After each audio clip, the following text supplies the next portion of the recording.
As a white person today, you can't go to your shitty blue collar job or even low paying white collar job and get on a train to go home and not get butchered. What does this do to all of us living this life? What does it do to every moment of our existence? The only one we get. We've got to go work these miserable jobs that we're overqualified for. We've paid our dues for better jobs, but we're going to be kept out because of anti-whiteism. We got to trudge through the early morning traffic to get to these miserable shit jobs. We have to worry the entire time that as at work, walking on eggshells, that we don't get seen as not being anti-white enough, that we don't have a coworker overhear something that isn't anti-white enough or can't be reinterpreted to be something. Every breath of our lives.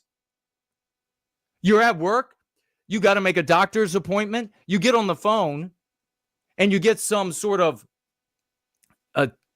pre-recorded garbage that used to be able 10 years ago understand everything you said.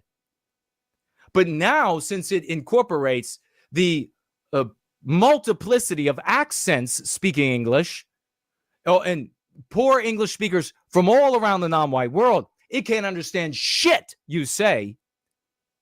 More detriment to our existence, more unhappiness. And then you finally get on the phone with somebody, and it's going to be some entitled, anti-white, non-white bitch that's not going to want to help you, that's going to be totally incompetent, that's going to be on the verge of hanging up on you. Then you've got to go for the anti-white obedience training at work. And you've got to endure the indignity of the anti-whiteism being taught there about how everything in your life is so good. And we have to concern ourselves with all of these non-white people and women and people who don't know what sex they are and obese people. And look at all the horrible things that you've done. And the boss squinting at you all the time with the pressure on him or her to get rid of you and replace you with one or any group out there. You endure that all day long at work, only so that when you get off work, you can head on over to a filthy subway train that should be nirvanic if our society was 90 plus or 100% white in some of our European countries, would be gleaming like the dawn of time. Instead, you walk up to this spray-painted, tagged by gangs from Venezuela and Mexico and etc. that hate you.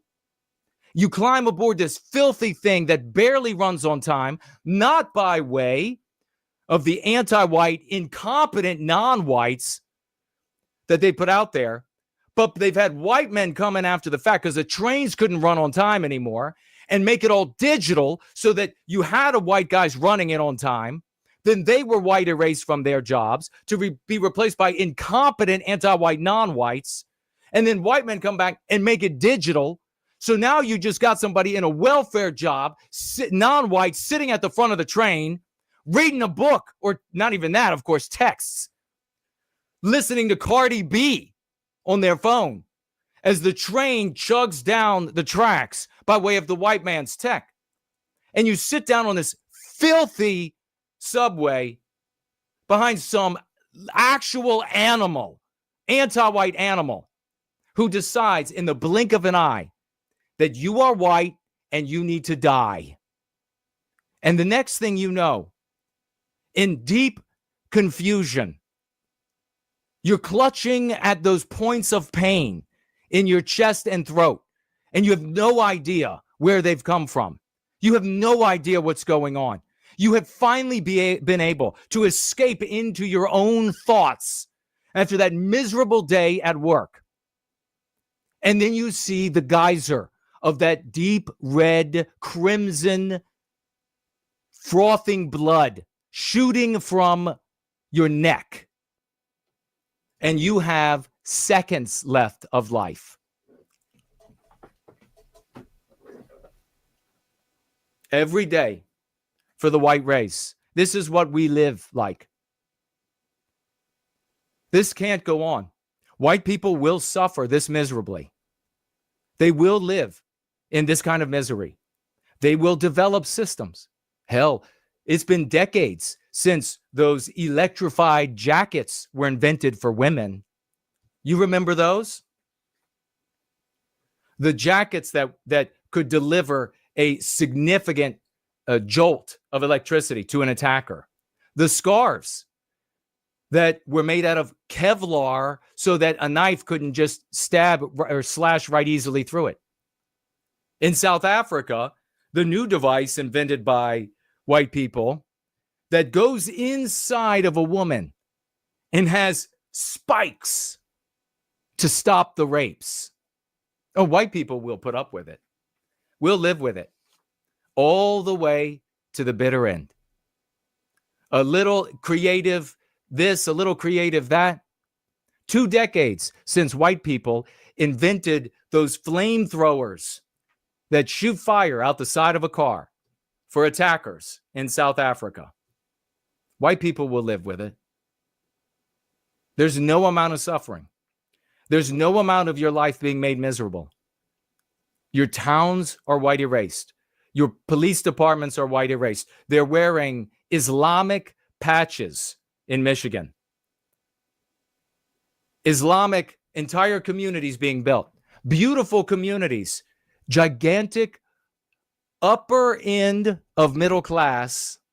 Beautiful McMansion homes, all owned by Indians in Texas, in Virginia, in California, in Washington State. Everywhere you turn.